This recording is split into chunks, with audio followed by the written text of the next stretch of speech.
Assalamualaikum warahmatullahi wabarakatuh. Perkenalkan, nama saya Augusta Trimardika. Saya dari kelas 10 IPA 1. Dan kali ini saya akan mempresentasikan Bank Sentral. Bank Sentral 1. Pengertian dan status Bank Indonesia. Bank Sentral. Bank Sentral di Indonesia dipegang oleh Bank Indonesia. Bank Indonesia merupakan lembaga negara yang independen dalam melaksanakan tugas-tugas dan wewenangnya, bebas dari campur tangan pemerintah dan atau pihak-pihak lainnya, kecuali untuk hal-hal yang secara tegas diatur dalam undang-undang tersebut.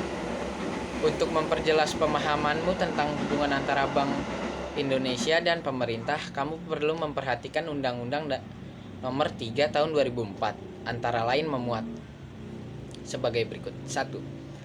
Bertindak sebagai pemegang kas pemerintah. 2.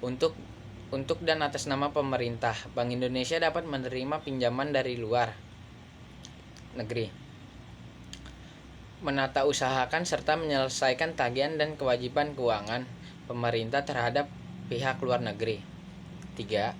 Pemerintah wajib meminta pendapat Bank Indonesia dan atau mengundang BI dalam sidang kabinet yang membahas masalah ekonomi dan perbankan dan keuangan yang berkaitan dengan tugas BI atau kewenangan BI.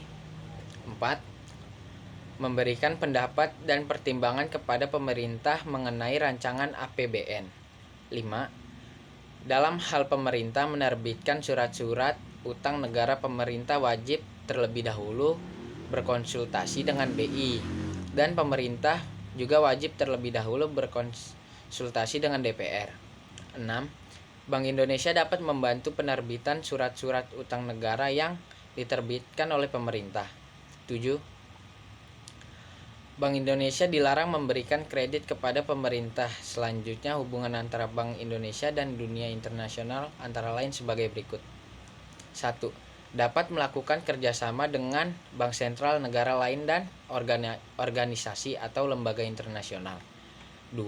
Dalam hal dipersyaratkan bahwa anggota internasional dan atau lembaga multilateral adalah negara, maka BI bertindak untuk dan atas nama negara Republik Indonesia sebagai anggota status Bank Indonesia, baik badan hukum publik maupun badan hukum perdata, ditetapkan dengan undang-undang sebagai badan hukum publik. Bank Indonesia berwenang menetapkan peraturan-peraturan hukum yang merupakan pelaksanaan dari undang-undang yang mengikat seluruh masyarakat luas sesuai dengan tugas dan wewenangnya.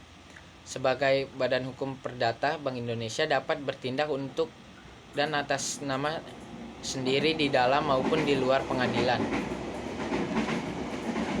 2. Fungsi Bank Sentral.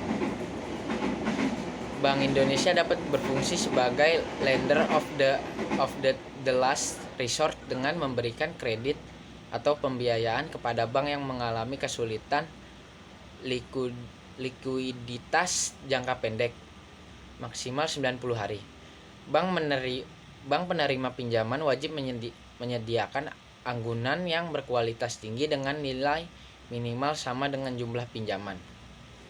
3.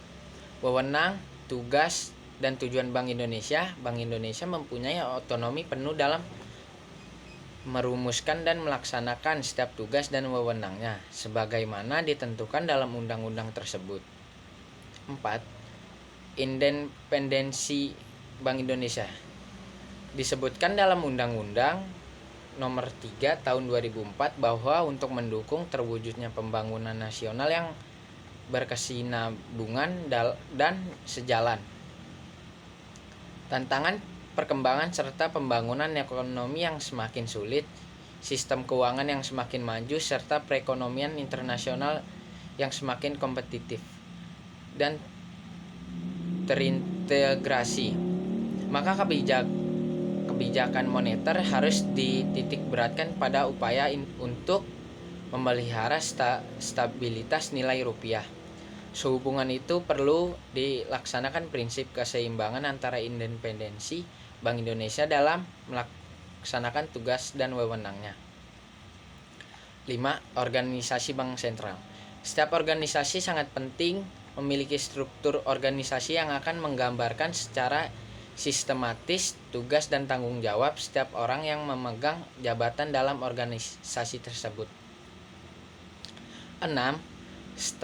Stabilitas sistem keuangan. Stabilitas sistem keuangan adalah stabilitas lembaga keuangan dan pasar keuangan yang membentuk sistem keuangan, sedangkan stabilitas moneter terkait dengan stabilitas tingkat harga secara umum atau inflasi. Stabilitas lembaga dan pasar keuangan yang membentuk keuangan selalu dijaga oleh Bank Indonesia. Stabilitas pasar keuangan adalah minimalnya volatilitas yang dapat mengganggu perekonomian. Stabilitas sistem keuangan bertujuan untuk 1.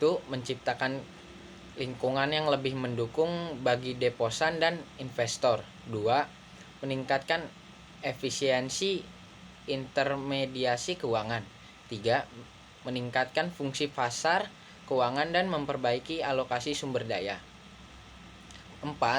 Mengembangkan sistem keuangan yang sehat dan transparansi. 5. Mengurangi gejolak dan risiko sistematik. Adapun 5 pilar utama stabilitas sistem keuangan yaitu sebagai berikut. 1. Lingkungan makroekonomi yang stabil. 2. Kerangka pengawasan prudensial yang secat. 3. Lembaga keuangan yang dikelola dengan baik. 4. Pasar keuangan yang beroperasi secara efisien dan lancar. 5. Sistem pembayaran yang aman dan lancar. Sekian dari saya. Wassalamualaikum warahmatullahi wabarakatuh. Terima kasih, Pak.